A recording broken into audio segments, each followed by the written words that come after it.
Welcome back to the channel. In this video, I'm going to share all of the monthly expenses my wife and I accrued over the last month, which included 28 nights in Malaysia, 20 of those nights in Kuala Lumpur, and 8 on the island of Langkawi, followed by our move to Vietnam, where we spent a night in Hanoi before embarking on a 2-night cruise of Ha Long Bay. I'll include breakdowns by category, as well as some of our significant expenses. At the end, I'll compare our March expenses to what we spent in the previous 2 months of the year. We hope this will give you an idea of what it costs for a couple to travel full-time in Malaysia and Vietnam. Let's start by taking a look at our housing costs. We stayed in 2 Airbnbs in Kuala Lumpur to start the month, both of which were located in a high-rise condo building called the Robertson, a popular place for Airbnbs that is located in the Bukit Bintang neighborhood.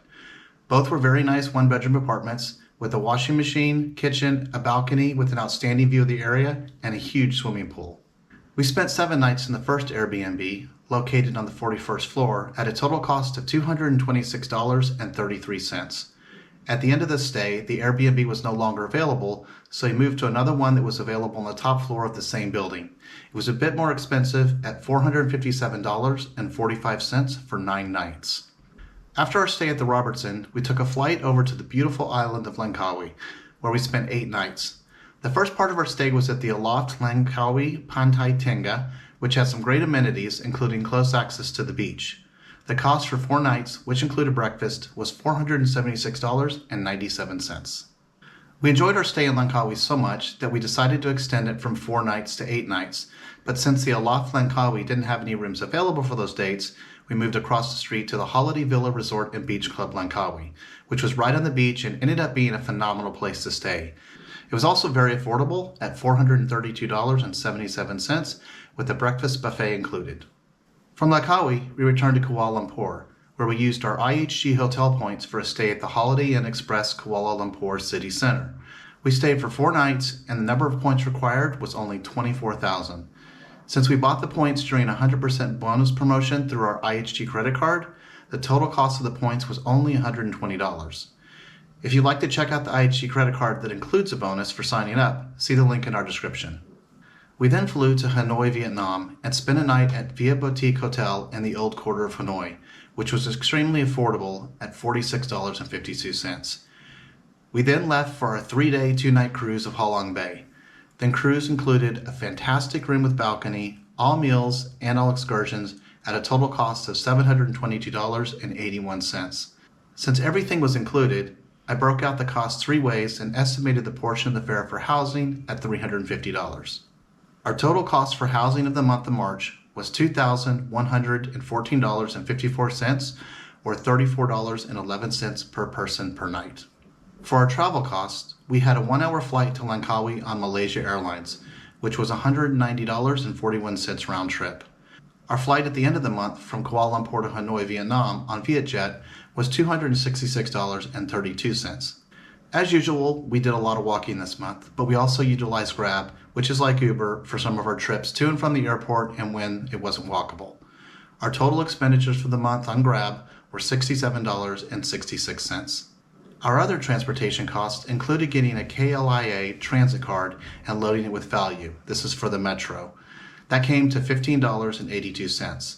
We also used the KLIA Express to get to the airport, which cost $24.86. We also had a ride in a taxi for $11.15, the shuttle to and from our Ha Long Bay cruise, which was $71.79, and transportation for one of our tours on Langkawi at $11.27.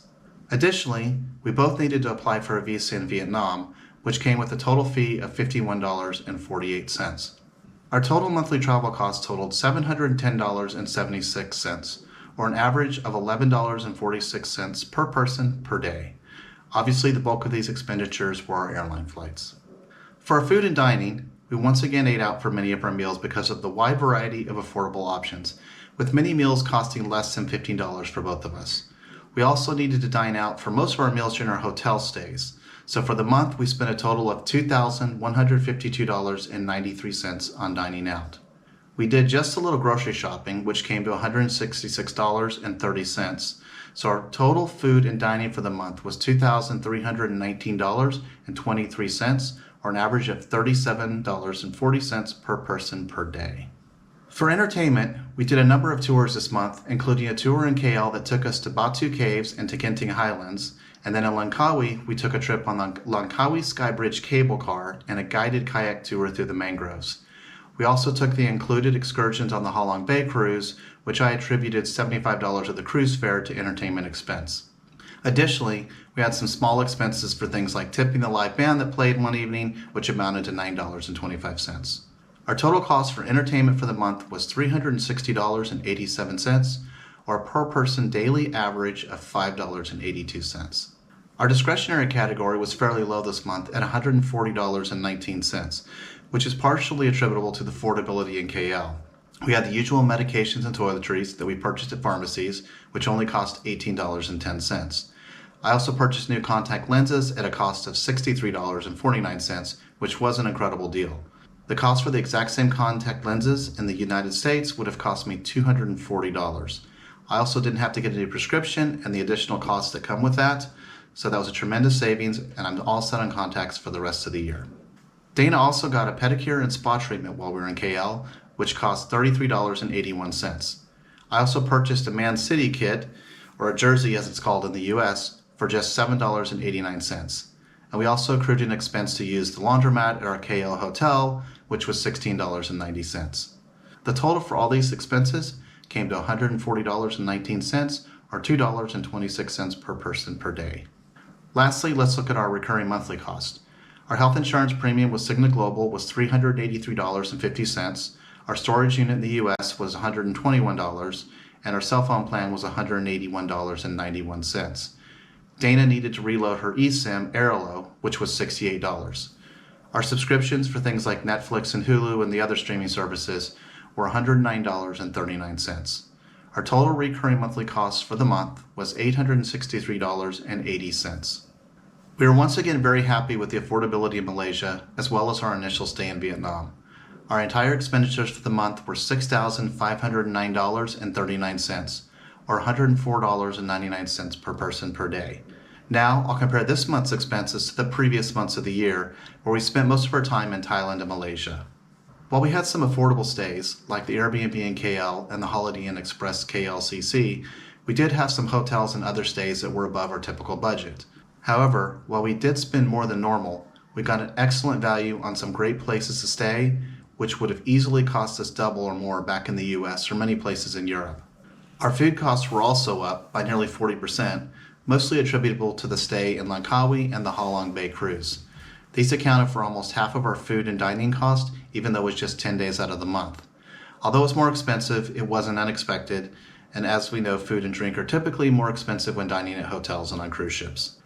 Our travel for the month was also up by 28.5%, which was largely due to the additional flight to and from Langkawi, the shuttle to and from our Halong Bay cruise, and the cost to apply for our Vietnam visas. For our entertainment expenses, we did a fair number of tours and excursions this month, which contributed to increasing those costs by just over 8%. I don't consider this too much of an overage because the number of really fun things that we did weren't too expensive. Our other expenses category was considerably less on average in the previous months, mostly because our health screenings at Prince Court Medical Center in February skewed that average quite a bit. I do expect the average to continue to be around $150 to $200 range for most months. Our recurring expenses went up slightly to 3.9%, which is attributable to Dana topping up her Airlo eSIM. Overall, our expenses for this month were up by 22.7% compared to the previous 2 months. If we break it out on a per person per day cost, it was a little less of an increase at 17.8%. Considering how many hotel stays we had, along with the Halong Bay cruise, which was definitely a bucket list item and well worth the cost, we did see our money go way further than we have in many other places in the world, which has been a consistent theme for us in Southeast Asia. So the extra expense yielded us extra comfort at a great value. Next month's cost breakdown will cover a full month in Vietnam, which will be spent in Hanoi, Ninh Bình, and Da Nang. Thanks for watching, and don't forget to like and subscribe so that you can see future episodes of our full-time travel costs.